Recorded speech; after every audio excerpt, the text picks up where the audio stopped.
Welcome to It Happened in Grand Prairie. As we bring you the history of our wonderful city and some of the people that have helped us to make history in our city, and we're taping this on August the 28th, but you'll be seeing this show in September in honor of Hispanic Heritage Month. And we're very pleased to have just a wonderful, wonderful Hispanic couple that have come to us today to really help us to document the history during this very special month. And we're very pleased. Renee and San Juanita Morin Jr. or Senior. This is Senior, isn't it? Yes. And I want to welcome you to the dais today. Thank you for having us. Yes, Renee. And San Juanita, thank you so much for being here with him too. And this will be your camera, and we're going to get to know the real Renee today. Oh no. Oh no, yes, I knew that would be exciting to you. And this will be playing on the second week of our Hispanic Heritage Week during the month of September. And we know that you're going to be a hit, and you may even get some Academy Award offers. Who knows? All right. It was great to meet you and your wife at the Hispanic Chamber of Commerce Annual Awards the other day because you were a winner. You were one of the winners, and we're going to talk about that a little bit later on in the show. But right now, we'd like for you to look to your camera and tell us a little bit about your genealogy, the names of your parents, if you had brothers and sisters, or if you had someone special, like a godmother that took care of you. We want you to document some of that, so that'll be on your tape. Okay, well, I'm the only child in two families. I was raised by an aunt of my mother's, and later on in life, my mom and dad got back together. My mother is Hispanic, and my father is Anglo. And Would you like to give their names, please? Yes. My father is named Jimmy DeBrava, and my mother is Olga Garcia. Okay. But my mother was struggling at the time when she was younger, and an aunt adopted me, and so I kept my adopted name, Renee Morin. It was aunt of my mother's, and so they raised me well, and between both families, they spoiled the heck out of me. All right. That's nice when you get spoiled by both families, but would you please name your aunt, because she was very important to your upbringing. I'm sorry, yes. My mother's aunt was Olivia Morin, and I really love her, and I look to her and as my mother because she raised me, and she's now deceased. And my father's name was Frank Morin, and I named one of my sons after my dad. Oh, that is wonderful. All right.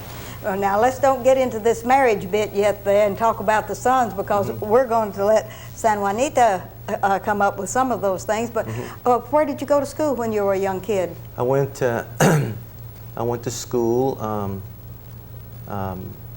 in the elementary grades. In Weslaco, Texas. Weslaco, Texas. Yes. All right. I graduated from Weslaco High in But do you remember 66. the elementary school and some of the teachers? Here, let's go back to elementary. Oh my goodness. Yes. Can you name any of the mentors, somebody that was real important to you in the elementary grades? There was a teacher named, and I only remember her last name, Mrs. Odom. Yes. She was pretty strict, but she was in the elementary grades. And then when you went on to high school, what high school did you attend? I went to Weslaco High. All right. Which is now, I think it's a junior high or something. And, I went to Weslaco High, graduated class of 66. 1966 grad, and before you graduated, those 4 years you were in that high school, were there favorite subjects, favorite teachers? What was Renee doing then? Renee was kind of a troublemaker in school. Not a bad troublemaker, just a mischievous kid. All you right. know. Okay. And nothing with the law or anything. Just it was, I was too overactive and kind of a prankster in school, and you know, most people didn't think, well, Renee is not going to amount to too much, you know. Yes, and you're going to get to fool him if they just hang around long enough. Yeah. All right, and after high school, then where? Well, you know, I said high school education was a big thing then. And Yes, it was. So I went seeking my fortune. I went to California, and I heard you could sweep the gold off the streets over there. And Yes. boy, that was an experience of a lifetime. And if that was such an experience of a lifetime, we've got to know, how did you get to California, Renee? Well, I bummed a ride with a friend that was going over there, and we shared the gas. There was three of us in old Ford beat-up car. I don't know how it made it, but it made it. You made it all to California? Yeah. Oh, was that an No air conditioning neither. Oh, was that an exciting trip? Yes, it was. It was. What'd you find when you got to California? I found a lot of fruit and a lot of farmland, beautiful country. Yes. And went to the employment office, and so, what do you know how to do? I said, gosh, I don't know. Yes. You know, and that sort of thing never came up. I mean, I got a high school diploma. What, Yes, you know, what do you have for me? do you have for me? Yes. I said, well, there's a 14-foot ladder. You can start picking some peaches. And Good, I said, good. no, that's not for me. I tried that for about 2 days, and so I went looking for work, and I got me a job with Fresno Cold Storage, working in the cold storage. Okay. How long did you stay in California? I stayed about 5 years, and during the time that I was there, I decided that I was going nowhere without an education. Yes. And so I started going to night school at Fresno City College, and I didn't realize how much I was going to enjoy it. I enjoyed it, and so I continued to go, and as I had a full-time, going to school full-time and working full-time, and the company that I was working with were very good about giving me time to go to school and letting me work my hours. And how great! And I had a family also, so I was already. I need to backtrack because I was already married. I married when I was in high school. All right. Okay. Anyway, we made. I got a little bit of an education. When did you bring your family out to California? Did you leave them in Texas while you established yourself? Yes, I did. Once I got established, I have family, lots of family in California. Okay. Half the state. Yes. That's good. No, I have a lot of family in the Fresno, Sanger area. Some in Los Angeles and some in San Francisco. But they were very great about helping me get started. So. In about 3 months, I had enough money and got my own place, and I sent for my wife. And you had babies by then? Yeah, I had, yes, and I had 3 children that were born in California. 3 in California? Yeah. You want to name them?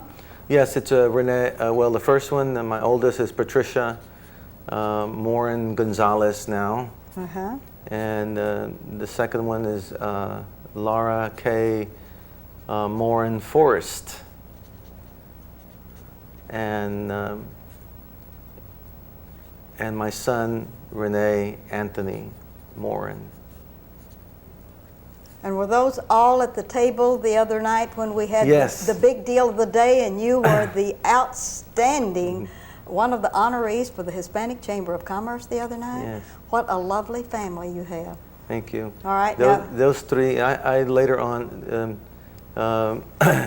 Misfortune, you know, and when you marry too young, it was a hardship. So I ended up getting a divorce from my first wife, but I kept my children. I kept the children. You kept the children. Yes, I raised them, and so I had an opportunity to go to school at Hope College in Holland, Michigan. So I took it and I moved from California to where? Holland, Michigan. To Holland, Michigan, Yes. in the cold, cold climate? I couldn't believe I had to be out of my mind to do that. Did you take the children with you? Yes, yes. You took the children with you? Yes. Okay. And that's where actually I finally got a divorce from my first wife there. You know. All right. I mean, I got a divorce in Texas, but we broke up there. And it was really a hardship. Me going to college, and I worked at a daycare center. The very nice people, the Christian Reformed Church, gave me a job, and I could take care of my kids there at the daycare center and work at the same time. At the same time and go to school.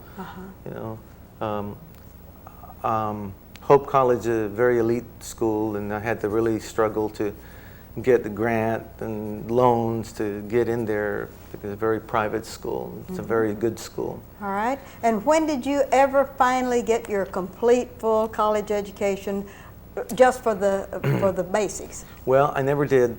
I never did. I got over 2 years of college under my belt, and I moved back to Texas. Okay. That was cold up there, wasn't it? Yeah, I moved back to Texas, and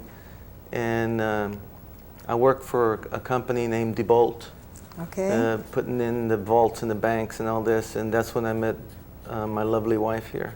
Okay, now I'm so glad we finally worked San Juanita into the scene. So, and about what year was that when you were working for DeBolt? And about 1970. I actually was working for a subcontractor of DeBolt, you know, and we were moving a bank next door to where she had her part-time job, Prairie's. Yes. And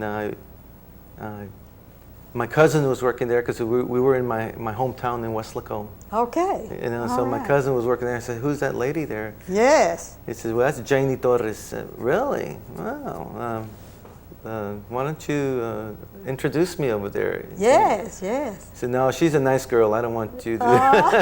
All right. She's a nice girl. That is enough out of that. Well, I'm going to have to do some talking to her now, and we're going to let you rest 1 minute. Okay. But I think it's wonderful that you have met a lady that would give you attention and take on a family. Take and on isn't that wonderful? Yeah, all right. take on my children. San Juanita, would you look out into your camera and tell us about your parents, where you were born, and a little bit about the real you?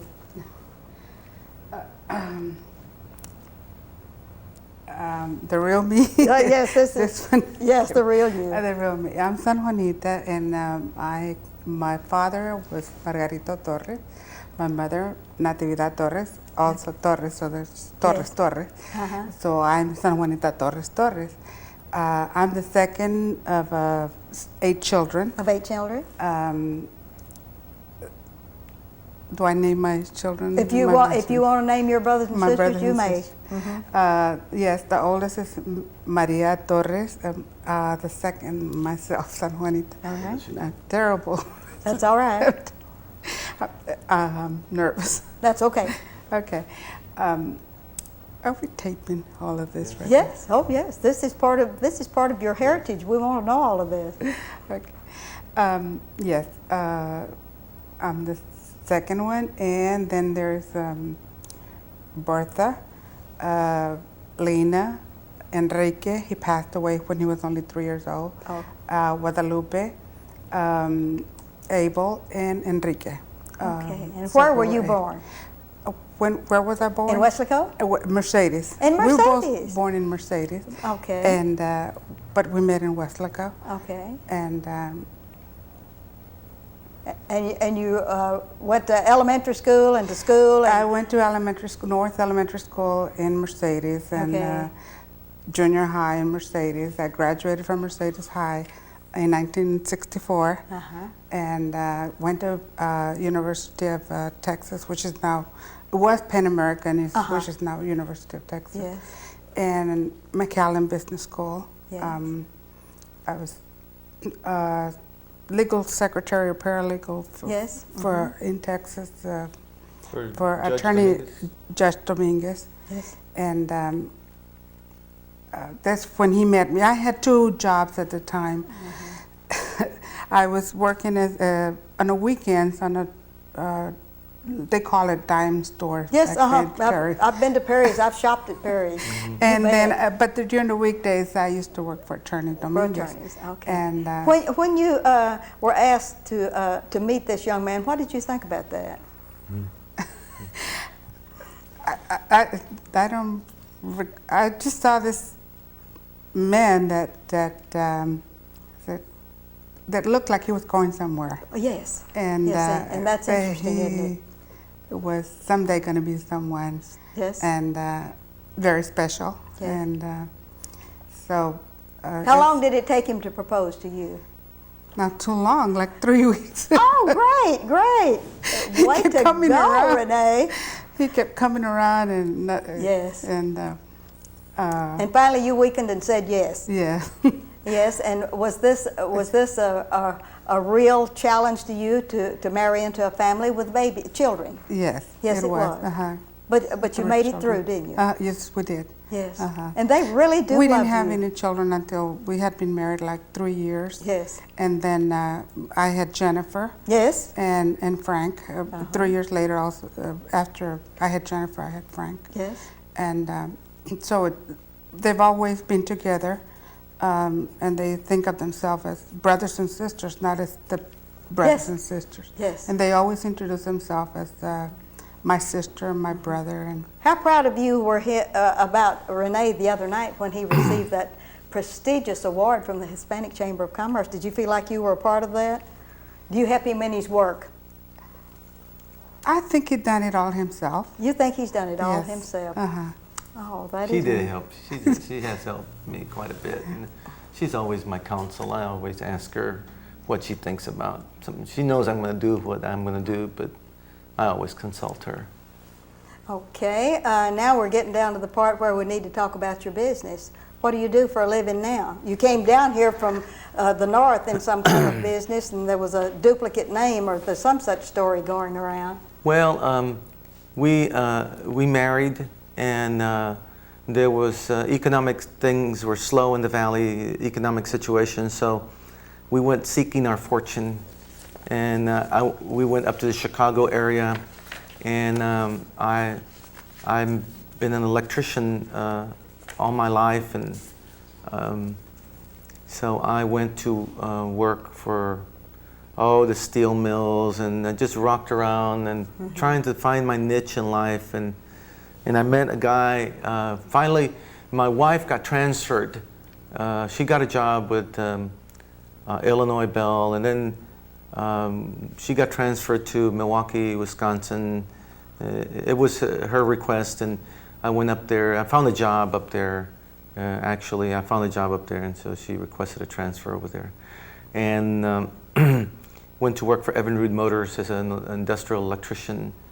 And I got laid off. And I met a man named Earl Charlton. It really influenced my life, and I'll be eternally grateful for him and his ideas. And he said, why don't you start your own business? I went to work for him. I was laid off. I went to work for him. He had various properties. By the time I left Earl, I was managing 177 of his properties. Wow. Yes. And You got a lot of good experience and there. doing the maintenance, and I could never get the AC guys to go over there on time. Yeah. So I said, well, look, I went to Milwaukee Area Technical College on my own, and at night, and learned I already have all the electrical, so I learned the air conditioning part of it, and I started my own business, budget heating and air conditioning. And in 1982, there was a divestiture of AT&T and the Baby Bells, and so it was a decision we had to make: either stay up there forever, and it was too cold to stay up there. So Back to Texas. Let's go back home. And one of the places my wife and I made this decision over a 45-minute lunch. He says, "Hey, there's Jamestown, Wisconsin. They gave me all these towns that we could move to. And the last one, she says, Dallas, Texas. I said, let's go to Dallas, Go to Texas. and look at. And so where are we going? So I don't know. We looked at a map and says, look, this I want to live out in the sticks. I'm tired of living in the city. Out in the sticks. And at the time, that was 1982, it was out in the sticks. Grand Prairie was out in the sticks as far as we were concerned, because it was, a sleepy little community, and that's what we wanted. We wanted a peaceful, sleepy community. You wouldn't hear the ambulances all the time and all that. Yes. And we've enjoyed living here since 1982. We've lived here. Did you bring that business here to Grand Prairie, Texas? Yes. Well, I started my business up there because let me backtrack a little bit. We were I went to school. And I asked the man that I was working for if I could open my own business, because I wasn't making enough money, and I had 5 children then, and they were all going to private school. Yes. And so it took a lot of money, and my wife and I working very hard to make ends meet. And so we started a little company called Budget Heating and Air Conditioning. Okay. Okay. But actually, we started the company not to do air conditioning. We started the company to do subcontracting for his apartments. Apartment building. To do the maintenance, to paint them. All my kids put all my kids to work. They're painting and cutting the lawns and doing the things that they would pay other subcontractors to do. We gradually took over more and more and more and more of that, and we had a terrific business. And then my wife landed this bombshell on me. We got to move. I mean, either that or I'm going to lose my job. And so I was like, let's go. In a heartbeat. I didn't have any reservations about moving, so we moved to Grand Prairie, and we haven't regretted it. Grand Prairie's been very good to us. Well, I'd like to read something that they had. Businessman of the Year, Renee Morin. Our Businessman of the Year comes to Grand Prairie by the way of Milwaukee, Wisconsin. He was already in business prior to coming to the city. His business, the Budget Heating and Air Conditioning. And then he moved here in 1982. He changed the company name to Renee Morin and Sons. And they're already a company in the Metroplex with the name because there was already another company with that name. Yes. He is now Air Systems of Texas. And so you've come a long way, as they say. Yes. And congratulations on this wonderful, wonderful recognition that you have received from the Grand Prairie Hispanic Chamber of Commerce. And I think that's very outstanding. But if we have time for this interview, you also have a role that you play at church, because I have all of this good writing here, but I want you to tell me about it instead of my reading that off. How about that? Well, first of all, I started. We found a church to go to, and it was Immaculate Conception, and at the time, Bishop Sheehan, which he wasn't a bishop at the time. He's an Archbishop of New Mexico right now, Arizona. Mm-hmm. Bishop Sheehan was the pastor. Yes. And I got a little bit involved with the church there, and when Father Hendry, by the way, Father Hendry was commemorated in the Texas Catholic this last month. Father Hendry, I got more involved. Yes. He encouraged me more to get involved, and I like that. I don't have any hobbies. I think that my hobby is working in the community, and so I served at Immaculate Conception for about 12 years as on the finance committee. I served 7 years on the parish council, and 7 years I did the Catholic Community Appeals program. Mm-hmm. I was a chairperson of Catholic Community Appeals for Immaculate Conception. That's a program that that the bishop has to raise extra money to do various projects, help with the schools, help put seminarians through college. We also take care of, we have a jail ministry under that program, and a hospital ministry. We have the St. Vincent de Paul program that gives food to the needy. You also are very important in something that the city of Grand Prairie is very interested in, and that is the new wellness center. Are you still on that board? Well, no. Maybe technically I am, okay? Yes. But what happened with that is when Father Denny came here, it was his idea to start up a wellness center, and I wanted very much to buy that property next door that the Wright family owned, and they didn't want to sell it to anybody but us, and we were having a hard time coming up with the money because the diocese doesn't have any money, and that was not a priority. That was extra, wasn't it? That was not a priority, and I many nights stood up, countless nights, trying to figure out a way to buy that property. So when I've been a member of the Knights of Columbus for many years, and I was a Grand Knight at the time, so I twisted a few arms and got some money. And we got $50,000 donated by the Knights of Columbus to pilot the program, to start it, because if we didn't get it started, then we couldn't get anybody rolling in the bandwagon.